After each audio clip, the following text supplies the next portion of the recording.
All of this, I believe, was being coordinated by Obama and by Valerie Jarrett. The highly anticipated meeting with Kim Jong-un now appears to be up in the air. If it doesn't happen, maybe it'll happen later. It has a chance to be a great meeting for North Korea. In a brand new Reuters poll, the GOP now holds an edge over Democrats in the generic midterm ballot for the first time. I believe that American voters on both sides of the aisle are going to vote with their pocketbook. And the truth is, this president is winning for the American people. President Trump said to visit Long Island today. It's a hot spot, sadly, for MS-13 violence. We need that support from the president. We have him watching our back now. He's supporting our enforcement efforts, but we can also use some funding now from D.C. A set of quadruplets all enlisting in the military after high school graduation, but they're joining 4 different branches. I mean, we've been pretty close ever since we were little, and now we're going down our own path, so it's kind of sad.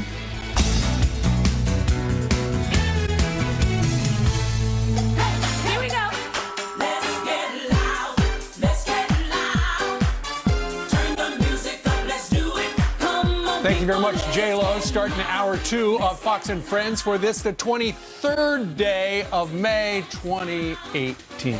Getting closer and closer to Christmas. Right. Yeah, absolutely. It's the end of May already. Memorial Day. Really close to that. And then 4th of July. And then we have our Friday concert series beginning this Friday, so it's going to be exciting. On the Intrepid, right? That's right. Lee Greenwood will be performing live. Proud to be an American. That's right. Make sure you stop by 48th and 6th Avenue if you're in New York City on this Friday. All right. Meanwhile, President Trump outraged with the FBI, and he's letting the Bureau know it. The president says it would not only be illegal, but a disgrace if spies really infiltrated his campaign. What were their objectives? To find out what the Russians were up to or find out what Donald Trump was up to? Griff Jenkins is in Washington. We asked him to work today. Hey, Griff. Good morning, guys. Morning. You know, to put this in context, when the president first started suggesting that the previous administration or someone was conducting surveillance on his campaign, he was derided by the critics. Well, the president tweeting just moments ago saying this: look how things have turned around on the criminal deep state. They go after phony collusion with Russia, a made-up scam, and end up getting caught in a major spy scandal, the likes of which this country may have never seen before. What goes around comes around. Now, with the revelations of an FBI informant allegedly in communication with at least 3 of his campaign officials, many are seeing for something that it would appear to be spying. And sitting with South Korea's President Moon, President Trump lashed out as so. If they had spies in my campaign, that would be a disgrace to this country. It would be very illegal, aside from everything else. It would make probably every political event ever look like small potatoes. If they had spies in my campaign, during my campaign for political purposes, that would be unprecedented in the history of our country. Now, the president was also asked if he still had confidence in Deputy Attorney General Rod Rosenstein, but the president chose to move on to another question. And the president was tweeting about this also yesterday, guys, saying that the informant was a spy that had been in his campaign possibly from the early days and that people should follow the money. We may learn a lot more about this tomorrow when the director of the FBI, Chris Wray, the DNI, and Department of Justice officials meet with Chairman Nunes and Gowdy. A lot left to this story, guys. No kidding. All right. Thank you very much, Griff. Of course, this is going to be new because in the past, some Republicans have been asking for the documents, and the Department of Justice has said, come on over and we're going to talk about them. But the Republicans say we want to actually see them rather than have them explained. So it sounds like tomorrow they've got, the FBI guy, they've got the Deputy Attorney General. They may actually be able to see the documents, which is what they've wanted all along. And I like to speculate openly about this. Number one, what are they going to say after they get out? What are they going to be allowed to say? Number one. Number two, Devin Nunes was invited last week to talk about it. He says, I'm not going. And that was I could see the paperwork, so he got what he wanted. And he didn't want to be explained what they said. He wanted to see him. So General Kelly was the one who was assigned a couple of days ago to broker some type of deal. So he says FBI talk. Now, if I'm Rod Rosenstein and I'm Chris Wray, I would feel pretty good. Just don't give away intelligence, but saying, listen, this is what happened in 2016. Mm-hmm. They both had different jobs at that time. Mm-hmm. So don't feel as though you're on the line. Just say, watch your intelligence sources. I understand some of those sources might be embedded in Russia or might be embedded in Bulgaria. I understand that. But in the meantime, you should feel free, new department heads, to come clean so this doesn't happen again. And in this next scenario, if you were going about this in an intelligent way to solve a problem, You look at this situation, say, this ever comes out again, if there's a thought that China is infiltrating in on the Cory Booker campaign and he's the Democratic nominee, you're not going to wait or put a spy there. You're going to go, Mr. Booker, I need to see you. Right. Or Haley, Ambassador Haley, I need to see you, whoever the next candidate is. There should be a protocol to it. If we wanted to solve a problem instead of accuse people, that's how we approach it. Well, it wasn't handled that way. So he was talking about the spying. He's also talking about MS-13 and has been for beginning of the campaign. Yep. But recently, last week, he called MS-13 gang members animals. Democrats were up in arms about that.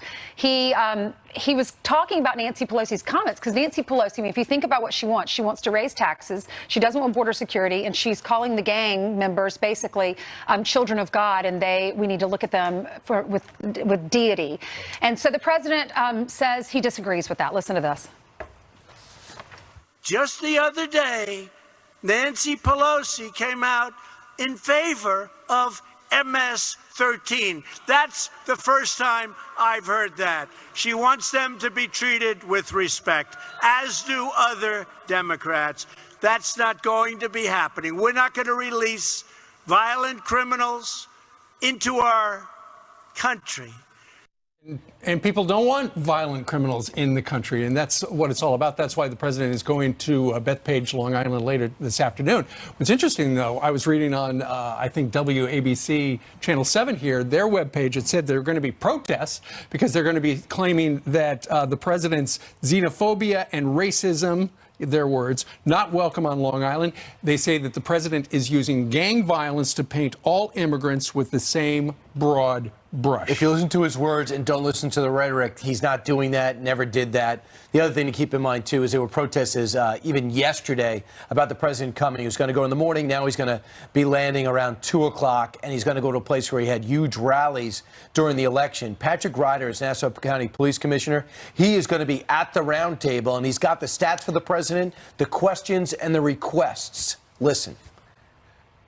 We need help. When we have 40% of our homicides, and we had record low homicides last year, 40% are MS-13 related, and out of that 6 that they committed, 4 of them were butchered with machetes and buried into graves, shallow graves that the families can't not only identify but can't find. We need that support from the president. We have him watching our back now. He's supporting our enforcement efforts, but we can also use some funding now from D.C. And that helps. So meanwhile, let's talk about North Korea.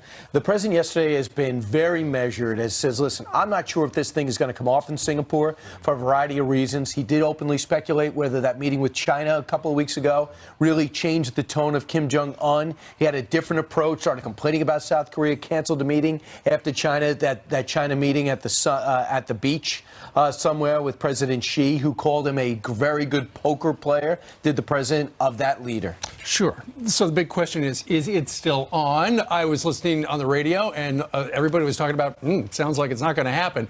What do we know right now? Here's the president yesterday in the Oval Office. We're moving along, and we'll see what happens. There are certain conditions that we want, and I think we'll get those conditions. And if we don't have the meeting. And frankly, it has a chance to be a great, great meeting for North Korea and a great meeting for the world. If it doesn't happen, maybe it'll happen later. Maybe it'll happen at a different time. But we will see. But we are talking. The meeting scheduled, as you know, on June 12th in Singapore. And whether or not it happens, you'll be knowing pretty soon. But we're talking right now. Pretty incredible if that meeting does happen. We've already seen those images of the North Korean president meeting the South Korean president. And the South Korean president happened to be sitting next to our president yesterday in the Oval Office during that press conference. And he said, the translator translated him saying that this meeting, the future of the Korean peninsula hinges on this meeting. It would be historic if the meeting actually does happen. And nobody's talked more to the North Koreans than the South Koreans. And yesterday, just before those comments, the South Korea's national security advisor, and he knows better than anybody what's going on, he said there is a 99.9% chance that the summit will be held as scheduled. Will it? Up to Little Rocket Man. Hinged on a couple of things. We want verifiable, irreversible takeout of all nuclear weapons. They want it phased. According to Quartz newspaper, Kim Jong-un's got a legitimate fear. If he goes, I don't know if it's legitimate, but he feels it. If he goes to Singapore, there could be a military coup. That's why he killed his half-brother. He's paranoid. But he also wants, it's very tempting for him to do something his grandfather and father couldn't do and get that picture with a American president. So therefore, he would get out of his shadow for a brief moment at 30-something years Well, the old. president says that if North Korea comes to the table and denukes, that will become a rich nation, and that would be ultimately his legacy. We'll see. For Mr. Kim. All right, meantime, it's 7-11. Let's hand it over to Jillian, who has some headlines for us. Hey, Jillian. That's right. Good morning. And let's start with a Fox News alert. The man wanted in a North Carolina state trooper's death is now under arrest. Dakota Witt expected to be charged with murder following a manhunt overnight. He led 2 troopers on a chase after refusing to stop at a checkpoint. One of them, 24-year-old Trooper Samuel Bullard, crashing his car and dying. We've lost a member of our family that was out here last night trying to protect the community, and it's tough. Bullard worked with the patrol for 3 years and was set to get married in just a few months. A desperate manhunt intensifying for an accused murderer who broke out of jail. Curtis Green, considered to be a dangerous threat to the public. He escaped from a South Carolina detention center on Saturday with 2 other men after an electrical malfunction opened cell doors. The 2 other escaped inmates were captured and are back behind bars. A rush to protect a geothermal energy plant in the crosshairs of Hawaii's erupting volcano. Officials say it's now secure after workers capped the wells. There were concerns lava could trigger the release of deadly gas or cause a blackout. And we're now learning the molten rock nearly cut a man's leg in half as he tried to save a home. It was the most forceful impact I've ever had in my body in my life. I was just incredibly powerful and hot. It burnt. 50 structures have been destroyed on the Big Island. And this story is incredible. These quadruplets are forever bound by their commitment to serve. Bryce, Rose, Mason, and Nevin Lees of Western Michigan are all enlisting in the military after graduation, but they're joining 4 different branches. We've been pretty close ever since we were little, and now we're going down our own path, so it's kind of sad. The high school seniors choosing the Navy, Air Force, Air National Guard, and Marines. Isn't that cool? What a Congrats family. to them. Awesome. That's great. Oh, good. Congratulations to their parents. All the clocks. Absolutely. All right. Meanwhile. It's 12 minutes after the top of the hour. President Trump wants the DOJ to investigate possible spying on his campaign, but the media, they can't handle it. His allies on Capitol Hill are also trying to discredit the investigation. The Justice Department is under a shelling from the White House. It's like London 1941 there. So what's wrong with trying to get the truth? Molly Hemingway on that next. And the NFL may come up with a penalty for players that kneel for the national anthem. Will this be a program they actually put in place? Would it work? Is it enough?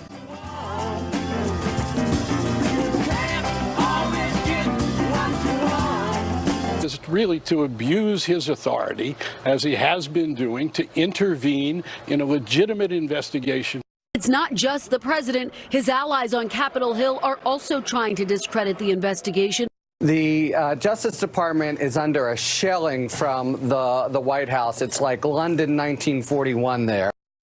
Really? Well, the media in full-blown panic mode as the president demands the Department of Justice investigate reports of FBI. Some commercial timeout. The president of the United States just tweeted this: Spygate could be one of the biggest political scandals in history. He's right. Where's the coverage? Well, yeah, it is interesting. We're 2 years into a probe of supposedly treasonous collusion with Russia. We have no evidence to support that. And yet we have learned in that same period of time, through the dogged work of a few investigators and a few journalists, that there are all sorts of problems with how the DOJ handled that probe, the way it was set up, when it was set up. The use of human intelligence agents to spy on the campaign, at least one. We have national security letters, wiretaps. This is a huge scandal, but because it goes against that narrative that the media put in place and really pumped for many years, I think there's a reticence to investigate because it will make the media look bad, as well as making some people in the Department of Justice look bad. So their opposition is not surprising, that they don't want sunlight on what happened. They don't want transparency here. Yeah, but you've heard people on talk radio and you've read things online where to some people it looks like the fact that they're not covering it is because they're trying to cover for the Obama administration. Well, I do think this is something, we don't know all the details. We don't know exactly what happened. And there could be explanations that make some of this appear less bad than it does to a casual observer. But it does seem that the Obama administration behaved in a really reckless fashion. Spying on an opposing party's political campaign is something that shouldn't be done without really good cause. And we're not seeing any evidence that there was good cause or anything approaching it. And the manner in which it was going about, obviously the American people need to understand what happened, why it happened, and make sure that it never happens again. We should not criminalize political differences. And that's a very important thing in order to have a Justice Department, law enforcement, intelligence apparatus that people can take seriously and trust. And real quickly, though, you look at James Clapper yesterday on The View. He said that Trump should be happy that the FBI was spying on his campaign. Really? If it's true, if what James Clapper is saying is true, which is rarely the case, but if it were true that they were really just spying on Russia and they were doing it through the Trump campaign, that's obviously problematic enough. But then there should be nothing to be fearing about a really good investigation of what happened. They say they did nothing wrong. Well, then let us see. Let us determine. Let people who are independent make that determination that these intelligence chiefs have made. Man, oh man, it just keeps getting more interesting and curiouser, I think is the expression. All right, Molly Hemingway, thank you very much for joining us live. Thank you. All right, meanwhile, straight ahead, 4 teenagers now in custody for the murder of this Baltimore police officer, the 26th killed in the line of duty this year alone. This is a bad time in the United States for law enforcement and the attacks that are occurring. So how News by the numbers. First, 24,000. That is how many ex-cons can now vote, thanks to a conditional pardon by New York's Governor Andrew Cuomo. The Democrats saying those who served their punishment deserve their rights back. Among those who can now vote, convicted cop killer Herman Bell. Next, 450. That is how many people from the Central American Migrant Caravan made it into the United States. More than 200 asylum seekers could be set free to get work permits as they're awaiting their hearings. And finally, 1.5 million. That's how many people might have been affected by a data breach at SunTrust Bank. A former worker now being investigated for stealing personal information from customers. Brian? All right, thanks, Ainsley. 4 teenagers accused in the murder of Baltimore police officer Amy Caprio. She's the 26th, you heard me, 26th officer killed this year alone. We're seeing something in this country today that we've never seen before. We're seeing police officers assaulted. The number of officers who have died in the line of duty is up this year. This is a bad time in the United States for law enforcement and the attacks that are occurring. So how do we stop the war on cops? Would you call it that? Let's ask law enforcement panel, and so prestigious one at that. Former police officer Joe Peters, who worked the mafia beat as well as a deputy drug czar. Also with us is Darren Porcher. You know Darren because he's a U.S. Army veteran, former NYPD lieutenant, and after 12 and a half years on the force, he's also the founder of Blue Lives Matter. Joey Imperatrice, thanks so much for joining us. Joey, let's start with you. This number's staggering. 26 lost their lives already at this point. 15 last year, and that was too many. What's going on? The issue, I believe, is these teenagers, especially the main one, he committed several crimes over the last couple of months. And if this gentleman was in jail behind bars, this wouldn't have happened. And it's leniency because they're teenagers, and you can't let that happen. Keep them in and set an example. So that's one thing, but also there's a sense on the street, Joe, that you guys aren't getting the respect you deserve anymore. There's definitely a paradigm shift, Brian. It used to be that the mafia, for instance, did not want the heat of ever going after a police officer. Now with MS-13 and even some sovereign citizen anti-government groups, not only don't they care, it's just a cost of doing business, but in some respects, it's a trophy, and that's sad. And Darren, you feel the same way, very similar, right? Absolutely. Police function in an ecosystem of an anti-cop sentiment, and I think a lot of this is the carryover from the last administration. administration. We look at Black Lives Matter and a lot of the antisocial behavior that came from the last administration. So it's interesting that President Trump is in office now, and although we've experienced a precipitous drop in crime, we've also experienced an upwards of 40% increase in police that have been shot and killed as a result of gunfire. Is it possible, having never worked the beat before, Joey, is it possible when you talk to the men and women on the street that they're hesitant because sometimes these arrests turn into their own legal problems? The problem is today is nobody wants to be on the front page of the paper. No one wants to be second-guessed or Monday night quarterbacked. And I believe officers are taking a step back. I believe it's hurting them. I believe they're putting their hands in their pockets a little bit too much now because they're afraid to take action.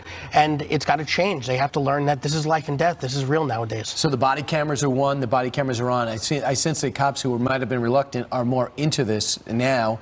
The other thing I watched on the street, me personally, over the weekend, is someone was being patted down and the other one had an iPhone right in the cop's face about 2 feet away. And I'm thinking to myself, where do they get the audacity to do that? There are so many intervening factors now in being a police officer on the street. Not only are you dealing with the situation at hand, but you're worried about civil rights violations, you're worried about shoot, don't shoot policies, and now on top of that, you have to worry about having a target on your back or being assassinated. Give me a couple of things, Darren, that would change this. A lot of it is we need to come together and we need to conjoin and understand that police are here to help us and not hurt us. Ultimately, police officers are our first line of defense in a democratic society in the United States of America. Therefore, we need to stand by these officers, salute them, and merely say thank you. Well, I know, but if it doesn't happen, it doesn't happen. How do you change things now? Well, the change is something that's going to happen progressively. One of the things is we need elected officials to stand behind police. Right. And also we need to drive that sentiment, not just on social media, in the regular mainstream media, et cetera, that police officers are people that are here to assist us and conjoin, as opposed to going the other way. Right. You're not doing it for the money or the fame. You're doing it to give back. Guys, thanks so much. We'll sadly have you back again to find out if we can solve this thing. Darren Porcher, Joe Peters, Joey Imperatrice, thanks so much. Meanwhile, straight ahead, President Trump set to visit MS-13. It's a hot spot in this country. He's going to be out in Bethpage, Long Island. After calling the vicious gang animals, we are live with a preview. That story next. Plus, our friend Tomi Lahren attacked. Someone threw a drink at her in front of her family while she was having brunch. Her response in minutes. And we're bringing Fleet Week to the Plaza. We're giving you a view from one of our warships that you've never seen before. That story next. Things that are coming in. We have the weakest laws in the entire world. We have laws that are laughed at on immigration. So when the MS-13 comes in, when the other gang members come into our country, I refer to them as animals. And guess what? I always will. That was last week. Today, President Trump is heading to an MS-13 hotbed here in New York. He visits Long Island this afternoon. He comes hours after a gang member nicknamed Animal is sentenced to 40 years in prison for the murder of a teenage boy. Brian Ilianis is live in Bethpage, New York, with more on what we can expect this afternoon from today's forum. Hey, Brian. Hey, good morning. Look, Long Island is an MS-13 hotspot. The FBI estimates there are 10,000 MS-13 gang members in the United States. 2,000 live here. Today marks the second time the president has visited Long Island in less than a year to discuss MS-13. This afternoon, there'll be a roundtable discussion with victims' families, as well as Republican congressmen, experts, and police to get an update as to how the fight against this gang is going and what more is needed to win. Now, under President Trump, arrests of MS-13 gang members is way up, and so are deportations. In fact, last year, ICE arrested 796 MS-13 members. That is the highest number in 9 years. In 2017, ICE deported more than 5,000 gang members, more than double the year before. I spoke to the Suffolk County Sheriff yesterday. The county hasn't seen an MS-13 murder in 13 months, but the sheriff says more money is needed. If I can get funding for my GREAT program, my gang resistance education and training, so that we can continue to go into the middle schools where we're thwarting gang recruitment and also gang awareness to these middle school students. Meantime, as you mentioned, a notorious MS-13 member known as Animal was sentenced to 40 years in prison yesterday. 23-year-old Joel Martinez admitted to killing a 15-year-old boy as his initiation into the gang. And guys, you can expect the president today to use the word animals to describe this gang, despite heavy criticism from activists who say he means to call all immigrants animals. Guys? You can bet on that. All right. Brian Yennis, live on Long Island. Yeah. Brian, thank you very much. Thanks, Brian. All right, 25 minutes now before the next hour. And Jillian has some more headlines for us. Hey, Jillian. That's right. Good morning to you at home as well. The school bus driver involved in this deadly crash had his license suspended 14 times. Officials in New Jersey also revealing the 77-year-old had 8 speeding tickets on his record. A teacher and a 10-year-old girl died after the bus collided with a dump truck last week. 43 others were injured. The NTSB is now recommending all new school buses have seatbelts.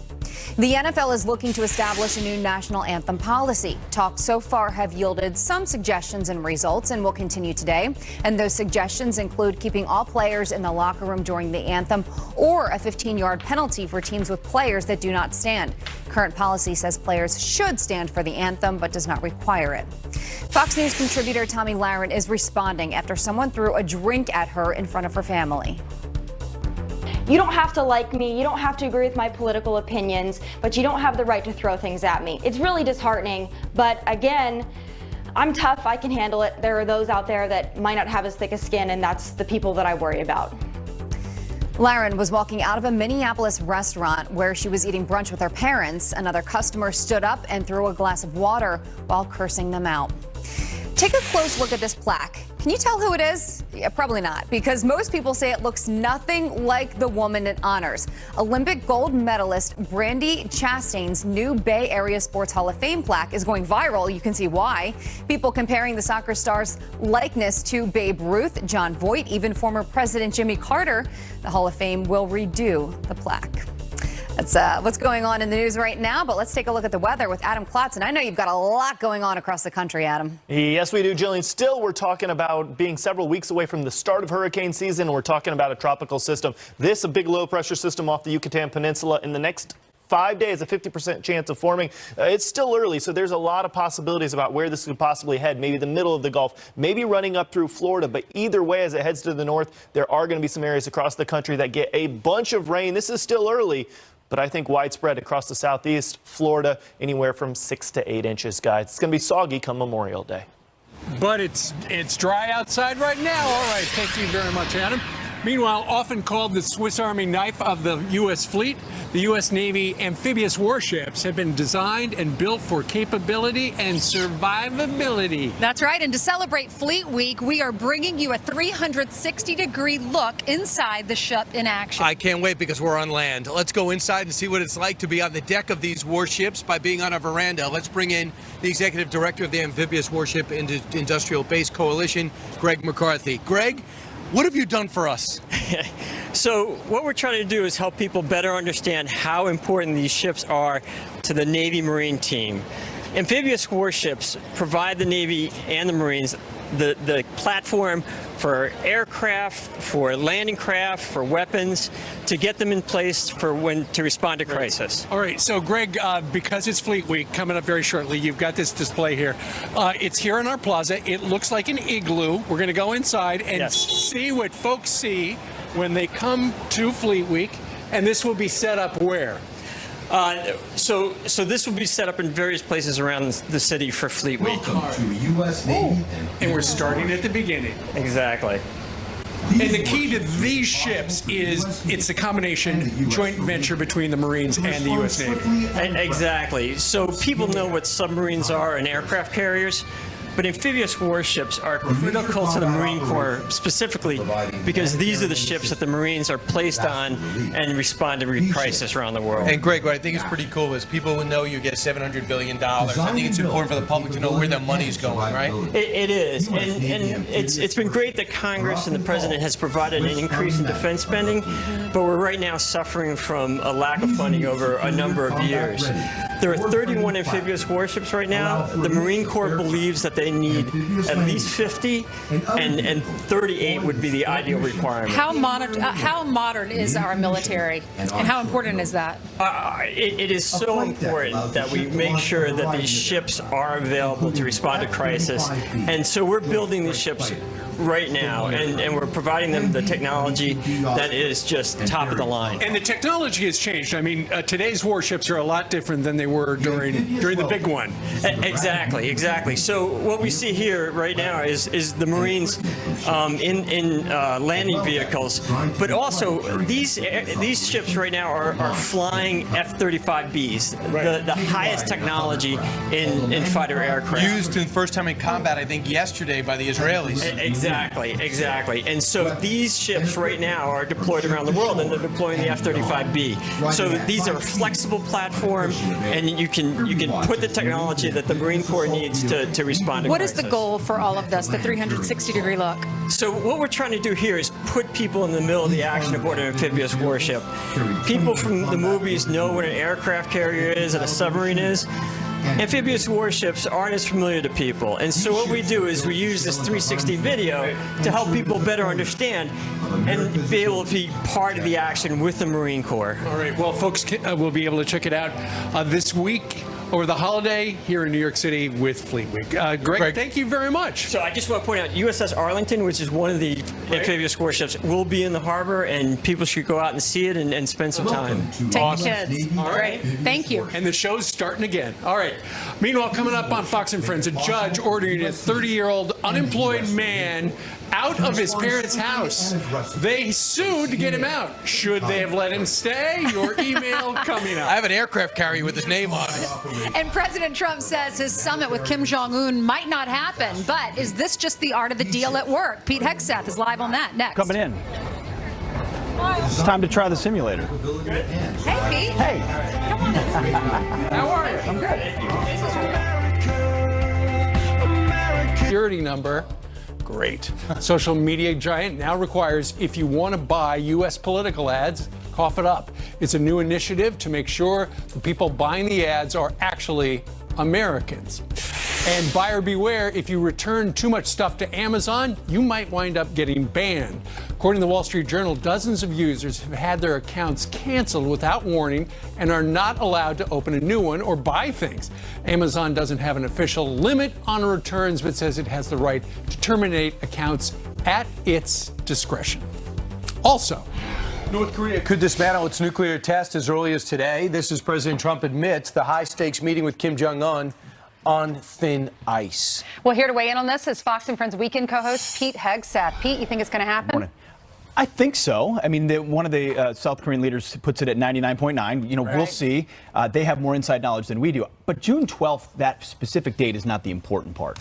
The important part is the right terms and then coming to the table for the right reasons, which is Kim Jong-un, he wants to maintain his power. Sure. He wants to maintain his personal security, and China wants to maintain their leverage, which is why you saw them change their tune. You saw Kim Jong-un change his tune. It was because he went and met with the Chinese, and the Chinese said, we want to keep our bargaining chips, so keep agitating, because it keeps us relevant, and then we can get better terms on other issues like trade as well. Sure. And it sounds like John Bolton freaked him out by Kim by something he had said a while back, and that is, we're using Libya as the model. Well, when you think about Libya, there was something in 2003 where they gave away their nuke program. Yep. And then in 2011, that's when essentially Gaddafi was killed and dragged through the streets. That's right. John Bolton was right and wrong. He was wrong to present that as an example because Muammar Gaddafi ended in a ditch, knifed by his own people. He was correct, though, because he gave up his weapons because of the power of the American military. What he saw happen to Saddam Hussein, he didn't want to happen to him. Right. Ended up happening 10 years later, but it was power and pressure that brought him to the table, not concession. Yeah, it wasn't us that caused the insurrection in their country, but their lack of nuclear weapons allowed us to go in, perhaps. But let's think about this. Kim Jong-un wants a phase out of the denuclear program. We want immediate destruction of the denuclear program, making it irreversible. Is there some play there, or is that the big question? I think there is. It sounds like there's some play there. It's pretty tough to say we're going to load it all up on a cargo ship or a couple of ships and take it all out at one time. Like the Ukraine and South Africa? Difficult, much larger program, much more robust in North Korea. So I think but what you can't do is commit the sins of the Iran deal. And if one administration is going to understand that, it's going to be this one. No money up front, no sanctions relief up front. We're not going to put a sunset clause on this. We're not going to allow you to do some testing over here and keep some stuff over here. It's got to be, the pathway is to verifiable denuclearization. Maybe there's a phase 1, maybe there's a phase 2, maybe there's a phase 3. If they want to, and they're going to want the economic benefits and all of that. Right. Because as President Trump says, you got to have a carrot. He's got to have a reason to do this. You're going to be rich. You're going to be powerful. Your people are going to love you. They're not going to want to stab you in a ditch like Muammar Gaddafi. Exactly. So it's a delicate balance. Maybe phases. Would love to see it happen all front, but just look at what the Iran deal and don't do that. Right. And you're probably in good Why shape. do you think he agreed to this meeting, Kim Jong-un? Kim Jong-un, I think he wants a picture with the American president. He's hungry.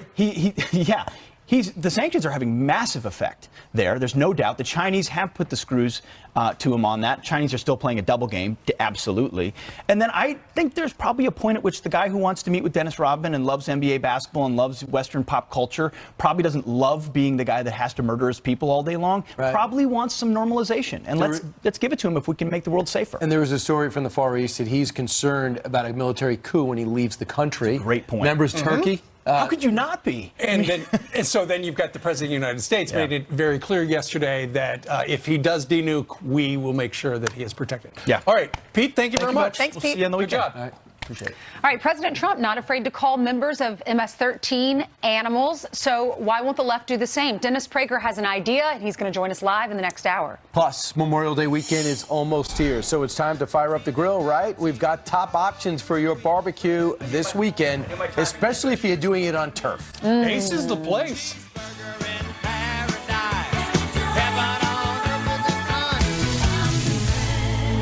Memorial Day is Monday, and so we've got a big holiday weekend coming up, and we're ready to fire up the grill. Ace Hardware has all the grills and tools you might need to kick off the summer fun, plus some sweet Memorial Day deals as well. Joining us right now is Matt Mazzoni and Ace grilling expert chef Jason Morse. Jason, what are you cooking over there? We're doing some chicken kebabs on the Traeger, which is probably one of our favorite tools in our cooking arsenal. Set it and forget it easy, delivers an amazing wood-fired flavor. So we've got chicken kebabs, and we know your favorite roasted Brussels sprouts. I actually love those things. Now, here's what's new about this is rather than briquettes or gas, you use pellets. Wood pellets. That's our heat source and our flavor source. That's why I smell hickory. Absolutely. All right, very good. So how much is something like that? This retails about $7.99, and this is the Traeger Pro 22. Who's ready for Brussels sprouts for breakfast? They're lying. They just want to be on TV. This seems to be the starter, Matt, for a lot of people when it comes to grilling. It is a Weber grill, the basic briquette. Yeah, absolutely. This is your basic Weber 22-inch kettle. This is a charcoal grill, much more affordable option. Great, versatile tool for searing up some nice steaks. That's what we had that for 10 years, and then we graduated to one of these things. Then we go to this bad boy. Great. This is great. So everyone knows Weber, right? Weber is the Cadillac of grills. This is the Genesis 310. Very versatile grill. Weber's a great company, and the best thing right now about these grills is at Ace, if you're an Ace Rewards member, we are doing free delivery and assembly for any grill over $3.99 right now. Okay, what does it mean to become an Ace member? If you're not a member, we sign you up in about 10 seconds. It's a free program. There's no cost to be a member. There's no cost to be a member. We can sign you up really quick and easy. Fantastic. Yeah, absolutely. Actually, our Ace Hardware store out in suburban New York City did just exactly that. Good. It's still standing proudly. Didn't realize you guys also had all sorts of barbecue sauces and spices. Absolutely. So Traeger does a bunch of great spices and barbecue sauces. Chef Jason even has his own line of barbecue sauces and spices. So we've got a lot of great stuff over at Ace. We've got everything you need for grilling. Okay. Jason, while you're right there, I know you said you love the Traeger because of the flavor. If you had to pick one, Do you pick different ones for different uses? Absolutely, yeah. So we have a grill for every lifestyle, so to speak, right? So I love the Webers because they're hot and fast, and we can get into literally food from prep to plate very fast. This gives us a totally different flavor. So I tend to pick a grill based on what flavor I need for my dinner. Okay, very good. And Matt, talk a little bit about what's going on this weekend at Ace Hardware's. It's something very patriotic. Yeah, we've got something very special going on this weekend at Ace. So we know Memorial Day, we like to talk about grilling and barbecues and get-togethers and whatnot, but we want to bring that back home a little bit and try to remember what Memorial Day is all about. So we partnered with the VFW for a million flag giveaway, where we will be giving away flags in store, and for every flag that we give away in store, the VFW will be placing a flag at the gravesite of a vet who has certainly sacrificed all for our country. You just have to go in and say, just I'm come here in, for the flag. Come in this Saturday. It's a great collaboration with the VFW. Okay. I'm here for the flag, and we'll take care of the rest. Ace is a place for the helpful and patriotic hardware man. Absolutely, very important to us. All right. Thank you. Thank you very much. Thank you. Thanks for bringing that by. Thank you. Who's ready for the kebabs? It smells great out here, just saying. All right, meanwhile, coming up, President Trump tweeted moments ago, quote, Spygate could be one of the biggest political scandals in history. We are live at the White House with a reaction. Plus, this four-legged hero actually helped save a veteran's life. You're going to hear his incredible story when they join us live.